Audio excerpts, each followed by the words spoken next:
Alrighty, so moving along with our development process, in step 3, we need to develop the entities for the product and the product category.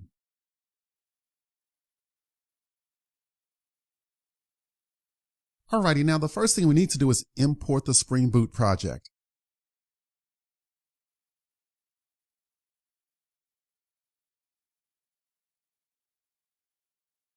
And we simply navigate over to our e-commerce project directory and our O2 backend. And there should be a Spring Boot e-commerce folder. Let's open that one.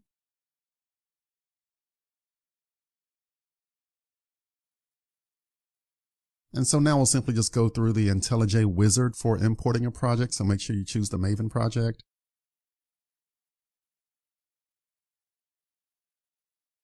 And we'll simply check the box here to help us out in the future to import Maven projects automatically.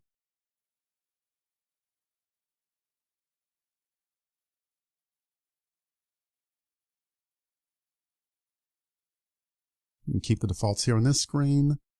I'm using Java 13, but whatever version of Java you have installed, just make sure it's listed there. And you can keep all the other defaults and hit finish.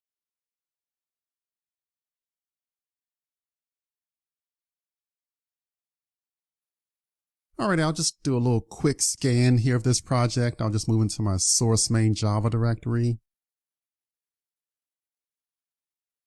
Our e-commerce package.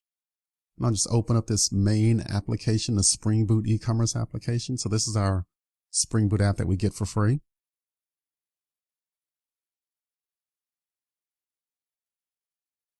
And then I'll take a look at our resources and our application.properties, and it's empty by default.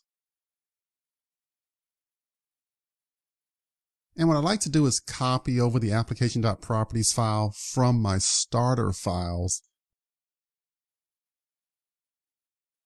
So let's swing over to our file system.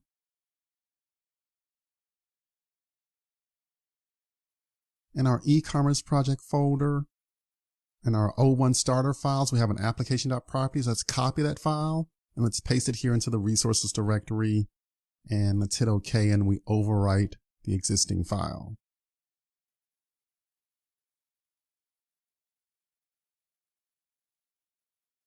Alrighty, so this is our application.properties that we copied from our starter files. And this is all the standard JDBC Spring Boot connection work. So our driver class name, our URL, username, password, the dialect, and the path that we'll use for our REST API /API. So this is all standard Spring Boot stuff. You should be aware of how this stuff works already.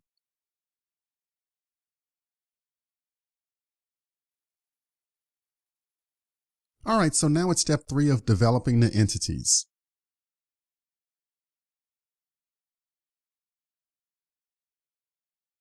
So the first thing I'll do is I'll create a new package called entity.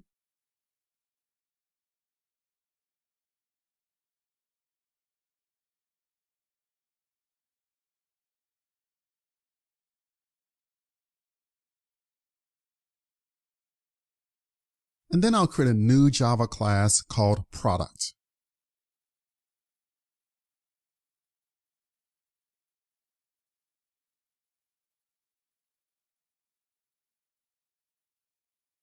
All right, so let me expand my window here and zoom in a bit. So this is going to be our JPA entity.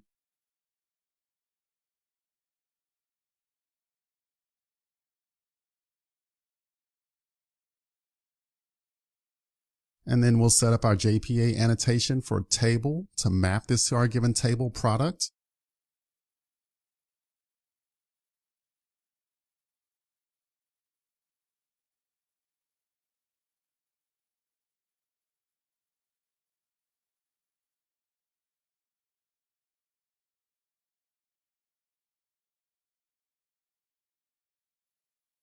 And then I'll make use of this data annotation from the Lombok project.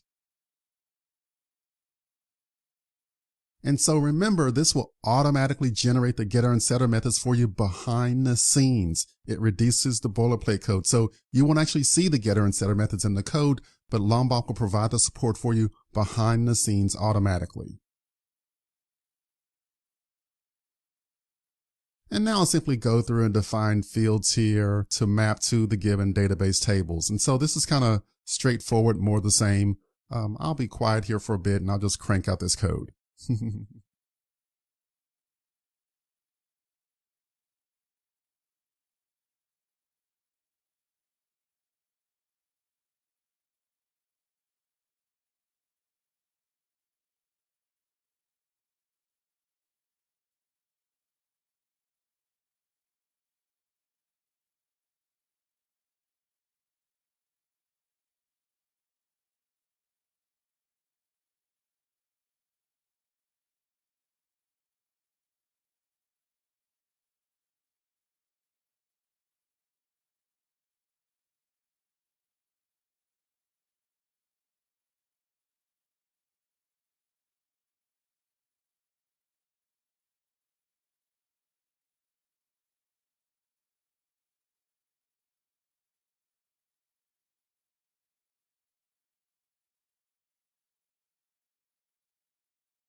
Alrighty, so this looks pretty good. So we created all of the fields here for this database table. We still need to do some more work as far as mapping it to the actual columns, but we'll do that in the next video.